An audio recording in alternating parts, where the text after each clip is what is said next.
Di dunia sihir, teknologi udah makin canggih berkat AI. Sekarang hampir semua penyihir punya chip AI yang ditanam di tubuh mereka. Bikin mereka bisa ngerapalin mantra dengan gampang tanpa ribet. Tapi beda cerita buat MC kita. Dia adalah anak dari keluarga penyihir paling top di Korea, tapi sayangnya dia nggak cocok sama AI. Akibatnya dia nggak bisa ngerapalin mantra secepat penyihir lain. Bikin dia kelihatan kayak penyihir jadul yang ketinggalan zaman. Begitulah kira-kira cerita kali ini. Halo guys, balik lagi di channel Mang Amanch. Kali ini Mimin bakal bawain alur cerita baru yang super keren, yaitu The Return of the Mythical Archmage. Nggak usah lama-lama, langsung aja kita mulai dari awal ceritanya. Di sebuah gedung terlihat dua orang sedang ngobrol serius. Mereka adalah MC kita Shin Hayul dan ayahnya. Ayahnya langsung to the point bilang kalau Hayul harus lulus sebagai yang terbaik di Akademi Obelix. Dengan percaya diri, Hayul membalas, "Aku bakal jadi lulusan terbaik mage terkuat di dunia dan memimpin keluarga Shin." Ayahnya makin semangat bilang kalau bakat Hayul itu luar biasa. Gak tertandingi siapapun dan dia berharap Hayul bisa mencapai puncak Magic AI buat membuktikan dirinya. Hayul pun menjawab dengan tegas, "Aku bakal buktiin itu tanpa gagal." Dia bahkan bersumpah buat jadi mage terbaik di dunia melampaui kakaknya dan ayahnya yang sekarang dianggap mage terkuat di Korea. 2 tahun pun berlalu. Adegan berpindah ke Akademi Magic Obelix tempat ujian praktik sihir lagi berlangsung. Guru mulai memanggil baik Sahyuk buat ujian pertama dan bilang supaya jangan gugup.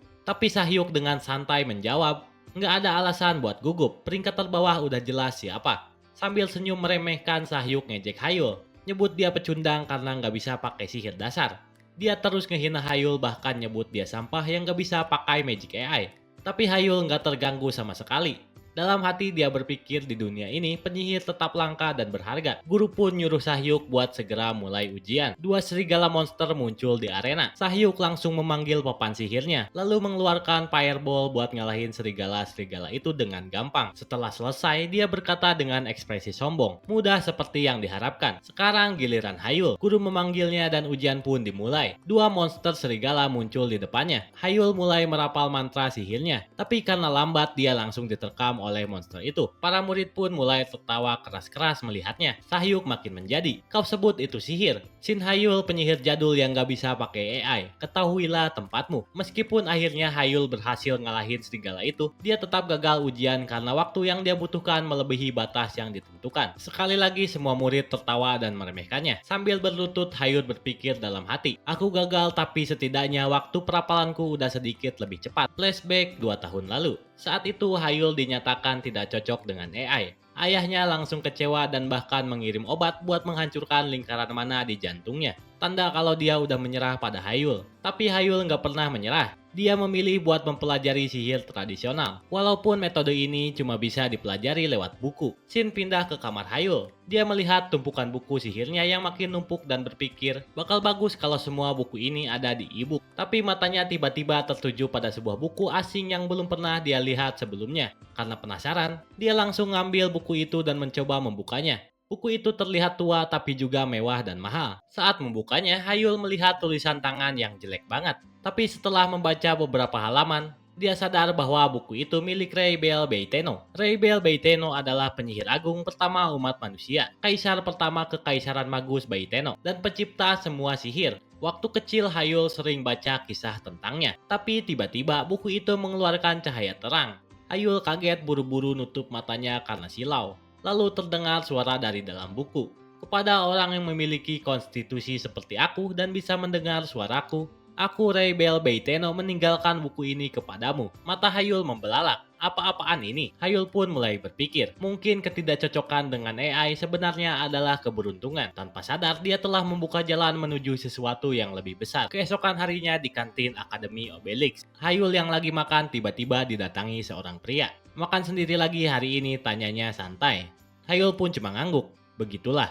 Ternyata orang ini adalah Jisoo Chan. Meskipun kelihatannya kayak orang bodoh, dia sebenarnya masuk peringkat 10 besar di akademi dan seorang penyihir lingkaran ketiga di usia 18 tahun.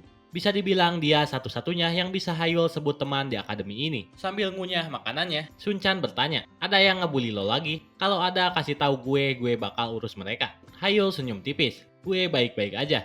Dia lalu mulai cerita soal buku aneh yang dia temukan kemarin. Sebuah buku yang setelah halaman ketiga isinya kosong semua. Buku itu tentang Ray Belbeiteno, kata Hayul. Pas gue buka tiba-tiba bersinar dan gue dengar suara aneh. Sunchan mengangkat alis. Terus kenapa? Dengan sedikit senyum Hayul menjelaskan. Ini buku tentang orang yang ninggalin sihir buat penerusnya. Kalau lo nggak punya konstitusi yang sama kayak dia, lo bahkan nggak bisa buka buku ini. Sunchan langsung penasaran. Serius, gua pengen coba buka juga. Hayul mulai cerita lagi. Waktu dia pertama kali buka buku ini, dia kaget banget pas baca tulisan di dalamnya. Lo harus mati terlebih dahulu. Selain itu ada juga tulisan yang bilang kalau mana seharusnya dibuat di otak, bukan di jantung. Sunchan yang dengar cerita itu langsung melongo kaget.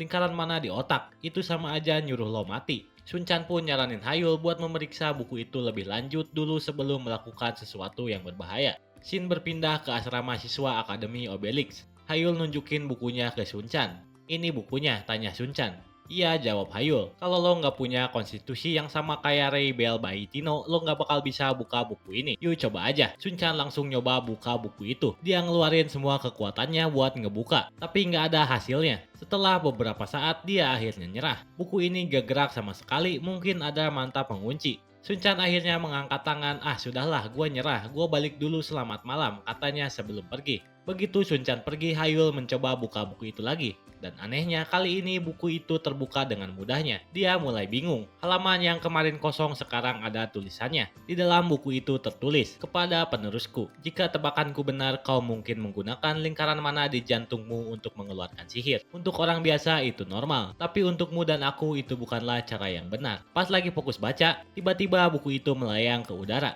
Lalu terdengar suara misterius. Jika kau menerima warisanku dan siap menjadi muridku, hancurkan lingkaran mana di jantungmu, dan buatlah lingkaran mana di otak. Hayul langsung terkejut. Dia bergumam, ini lelucon yang buruk. Buku ini masih memaksa gue buat bikin lingkaran mana di otak. Dia tahu betul mana itu kayak racun buat otak. Kalau seseorang maksa mana masuk ke otak, pikirannya bisa hancur atau yang lebih parah mati di tempat.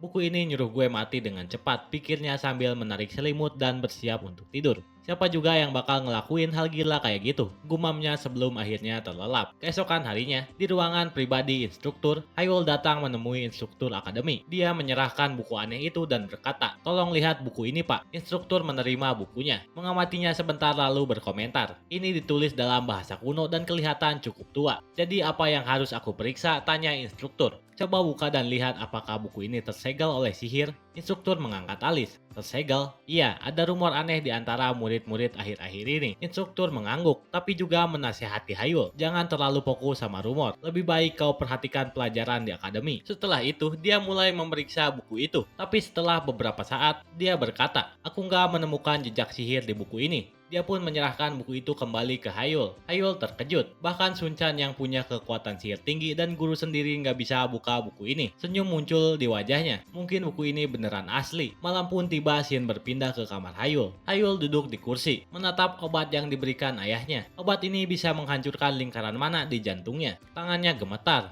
tapi dia terus berusaha menenangkan diri. Gak boleh takut, gua harus lakuin ini. Dengan tekad bulat, dia akhirnya menelan obat itu. Aku akan mati hari ini, ucapnya pelan. Rasa sakit luar biasa langsung menghantam tubuhnya. Lingkaran mana di jantungnya mulai pecah berantakan.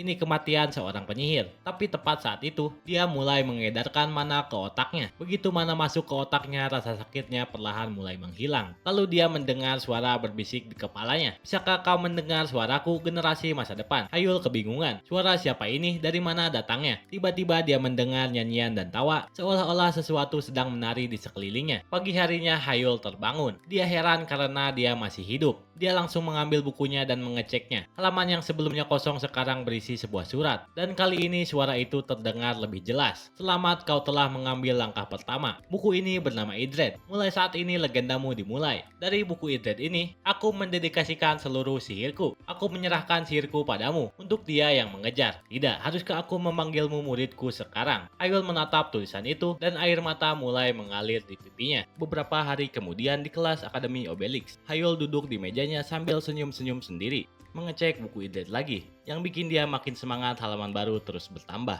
Dia nggak nyangka kalau belajar sihir bisa seseru ini. Buku Idred ini punya pengetahuan yang luas banget. Salah satu yang baru dia pelajari, mana punya kehendaknya sendiri. Bagi kebanyakan orang, kalau mana masuk ke otak, kehendak otak, dan mana bakal bertabrakan dan akhirnya ngerusak otak mereka. Itulah kenapa mana dianggap racun buat otak. Tapi Hayul berbeda, otaknya menolak kehendak mana, yang berarti mana gak bakal menghancurkannya. Ini juga alasan kenapa dia punya ketahanan alami terhadap chip AI, karena AI juga mengganggu kerja otak. Saat Hayul lagi serius baca, guru tiba-tiba bicara ke seluruh kelas. Tes tengah semester untuk tahun kedua akan segera dimulai.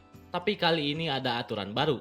Mulai tahun ini murid yang gak mencapai standar bakal dikeluarkan. Senyum licik muncul di wajah guru itu. Dan aturan ini diajukan oleh kepala keluarga Shin tambahnya. Kelas langsung heboh. Beberapa murid mulai berbisik. Akhirnya waktunya buat ngebuang yang cacat. Guru itu menatap Hayul dengan tatapan merendahkan. Sepertinya ada murid yang biasa-biasa saja di kelasku, katanya sambil menyeringai. Shin berpindah ke pusat latihan AR.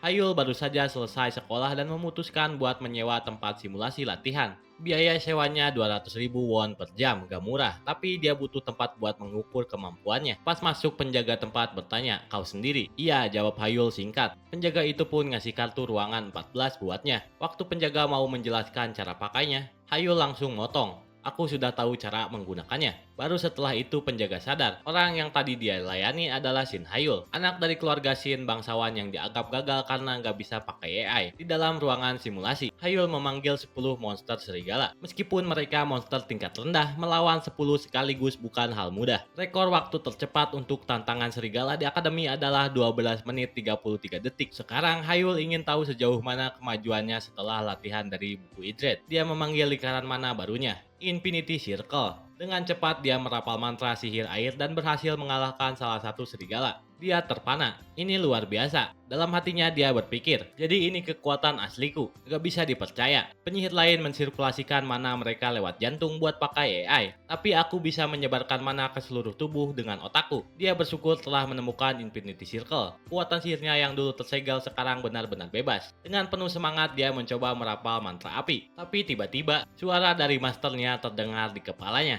"Muridku, jangan terkejut dengan hal selevel ini. Kau masih punya jalan panjang." Suara itu melanjutkan, "Infinity Circle hanyalah pondasi gaya sihir Baitino. Ini tentang mengendalikan sihir dengan gambar yang kau bentuk di pikiranmu. Buku pertama dari sihir gaya Baitino adalah The Heart Intent." 1 jam berlalu. Hayul selesai latihan dan keluar dari ruangan simulasi. Dia berpamitan pada penjaga dan pergi dengan senyum puas. Tapi penjaga itu penasaran. Dia ingin tahu seberapa baik jenius yang telah jatuh itu dalam latihannya. Jadi dia masuk ke ruangan bekas latihan Hayul buat ngecek rekornya. Begitu melihat layar statistik, matanya membelalak kaget. Waktu penyelesaian tantangan serigala, 6 menit 37 detik. Dia nggak percaya.